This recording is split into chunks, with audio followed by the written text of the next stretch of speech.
Alright, so I don't actually have a theme to talk about today, but I thought that this would be a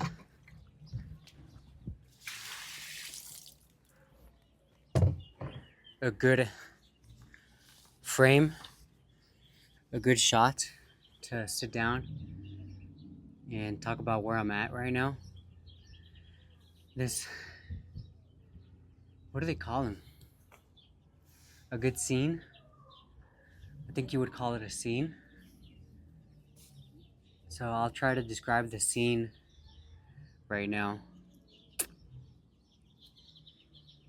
This here behind me is all my clothes, basically all my clothes that I just hand washed. I don't have washing machines or the dryer here. This place that I'm staying at, it's my grandma's house, my late grandparents' house on my dad's side. This is actually where my dad grew up. But I've been living out here for uh, something around a month or so, and it's been cool. But I've essentially been living in poverty, you know, um, as low as I think I could get. I don't think I can get much lower from here unless I was on the streets somewhere, um, on drugs perhaps. Tomorrow I'm about to head out to sell bread on a cart, cornbread on a cart. And we were supposed to be done with that actually. At first I did it to accompany my cousin. And then I lost my first Mexican job, which turned out to be somewhat of a scam. Um, they were just offering, credit in for people in the States. They were offering credit, but with really bad rates. Um, and easy approval standards. I got fired from there. Essentially ran out of money, and then I'm just like, well, at least I gotta do something while I get the rest of my Mexican paperwork together. I've already had my citizenship at the time. And then I needed to get some type of ID and some type of tax ID number. Um, but it took some time, and in that time that I was waiting or being processed for that stuff, I sold some bread, the cornbread, for a few days, um, throughout various weekends, and I mean it was cool. Not many people get to experience that kind of that rung of society. But the interesting thing about being in Mexico is that there's this real entrepreneurial spirit. They're not selling the most, you know, fancy food, services, or products, but many people, when they have nothing, they're gonna just do what they can and sell what they can. Now, that's a rather unfortunate. I hope it doesn't come across too much on the mic, the work that they're gonna be doing down there. It just came on at the moment, but I guess I can keep discussing and describing the scene I find myself in. So, you know, this house here, we've been living in it rent free. We got water, we got electricity, one cooktop, one stove top with one pan and only one set of dishes. It's me and my cousin living in here, and we're on this super basic diet that's probably good for my health. It's literally just eggs cooked in olive oil, and the olive oil just gives for really good bowel movement. Will keep it clean. But this is one of the things in life that it goes underappreciated. One of my mentors in life, when I was rather young, was a construction teacher that I had. And one day he just calls me over after, coming in from a quick break that he had, I suppose. And he calls me over and he goes, I got to tell you something, Hector. You know, one of the best things in life, one of the best things in life, Hector, is a good shit. And then I've also heard, not from him in particular, but I've heard that the world can be divided into two kinds of people: the ones that shit good and the ones that don't.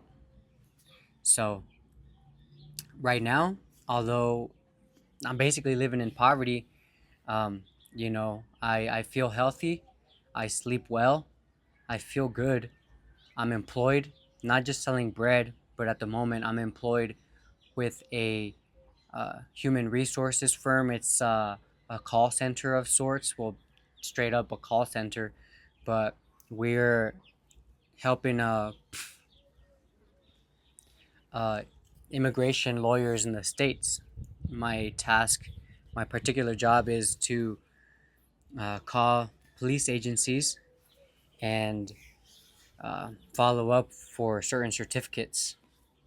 Now there's a bug suddenly bugging me, I think, or maybe it's just my strap here. But it's a cool job. The coolest thing about it is that it produces a type of social environment that's akin to a high school setting. I haven't worked with girls for a long time. Let me see if I can't adjust this camera real quick.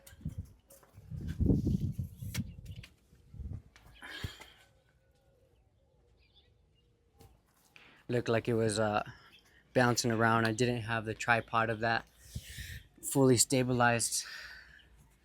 So the reason I don't have a shirt on right now is because all of them are hung up drying. Most of them. I probably have one downstairs, but I'm comfortable at the moment. But as I was saying, that company, it fosters some type of, a high school type of culture. It's cool. Um, I've just put in a resignation letter, unfortunately or fortunately, um, so that I can get back to the States. Um, I'm living in poverty right now, but after I come back from a fishing trip that I've committed to with a captain who will meet up, who I'll meet up with in Oregon, and we'll go from Oregon all the way up to Alaska. And I'm excited about it, but I'm also nervous about it. That's something I've never done before, and I don't know what it's gonna feel like. The physical sensations, the mental challenges that's gonna come with being on a boat for several weeks. The contract will be for 60 days, and I'll come back with more money that I probably had at a given point anytime in my life. I've never saved. I've never had saved in my bank account more than $10,000 at once. I've made a habit of spending everything I've ever earned since coming out of high school. Ever since coming out of high school, or I should say, I started working in high school, and my high school job served me to modify my first car, which was a Jeep. So there was a hobby that I wasn't necessary. I could afford it because I didn't have any other responsibilities, but also I wasn't thinking about the future. So I was a Jeep guy for from when I started working and got my first car up until maybe I was 20 years old. I had three different Jeeps, I do believe, and I modified two of the three. Um, but I could tell you, I definitely spent a lot of money with vehicles and repairs, parts. Um, really enjoyed myself. Really have learned a lot about mechanics. Engine mechanics and just vehicle mechanics. Um, and it's produced. That line of work has produced one of my favorite metaphors in life, which is vehicles. I love a good metaphor. Associating something in life to a vehicle. Like the body's a vehicle. A job can be a vehicle. Uh, you know, I don't know. I'm not gonna get too into it right now, but I just love thinking about that metaphor.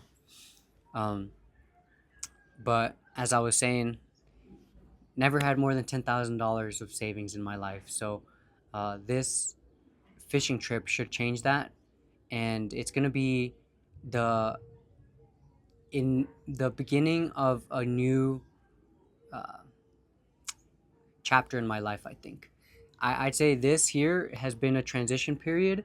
I was actually supposed to go fishing before getting to Mexico, but I'm glad that I didn't.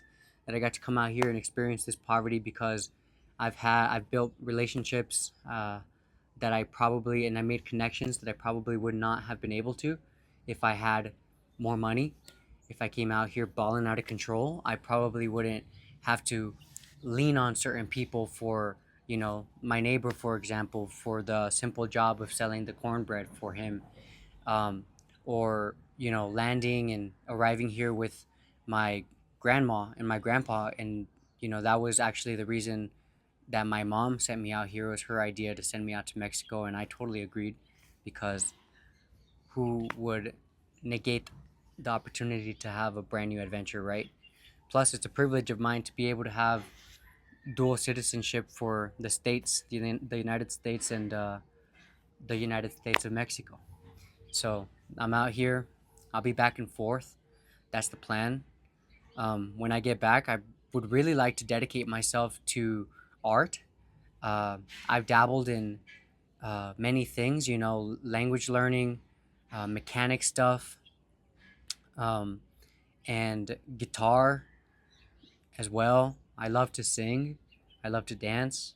I started painting at one point. So I have various hobbies. Some other ones that I'd like to state, martial arts, jujitsu, kickboxing, fitness in general. Uh, Running is really enjoyable for me, though.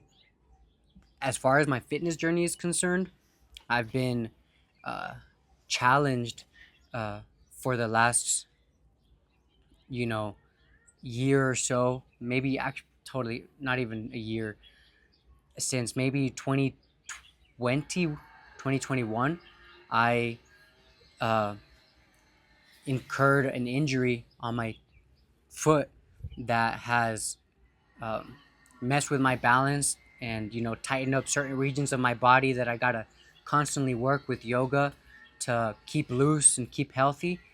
Um, but I'm hoping that after a fishing trip, after I accumulate that lump sum of money, that I'll be able to bring that money down here and get some special therapies as well. Some stem cells, perhaps.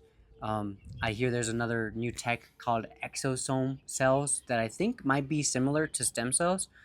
Um, but there's going to be physical therapy included in that, and I think just moving forward, I'm going to be taking care of my physical health and my mental health.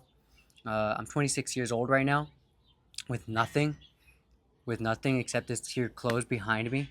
The shoes on my feet. I got a nice pair of Red Wing boots that I'm super proud of owning. It's one of my prized possessions. Um, it's the little things. I have some like a yoga mat, some fitness equipment, not weights per se, but they are items that I use for my yoga, um, and for stretching my body and keeping healthy. Those are some of my prized possessions as well that I keep. Um, but besides that, it's this darn phone and this mic here. My possessions are few, but I do value them. And I think it was really important for me to get to this stage in my life. I consider myself a blessed individual. My background, I have a great family, and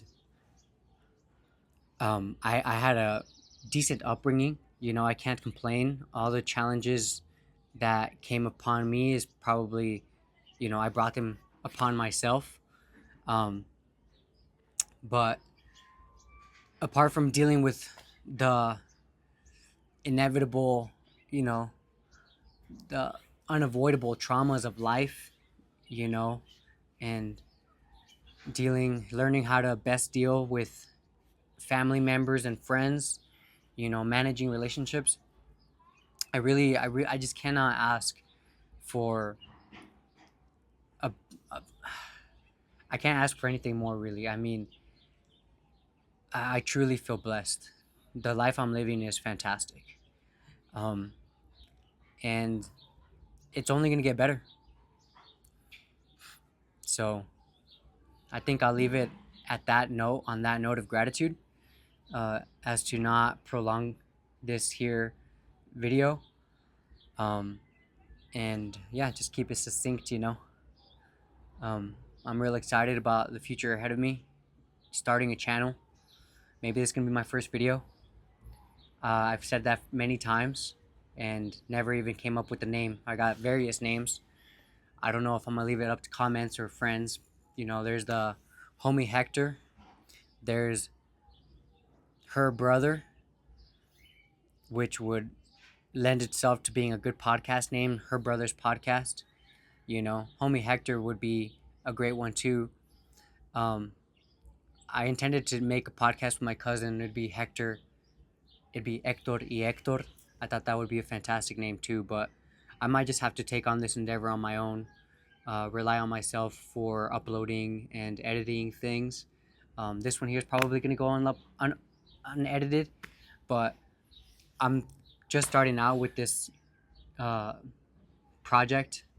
Uh, so, with this here endeavor, I'd say I've made many videos in the past that I deemed personal videos, just for the record, but I think from here on out, the transparency is going to help me with keeping accountable and making progress.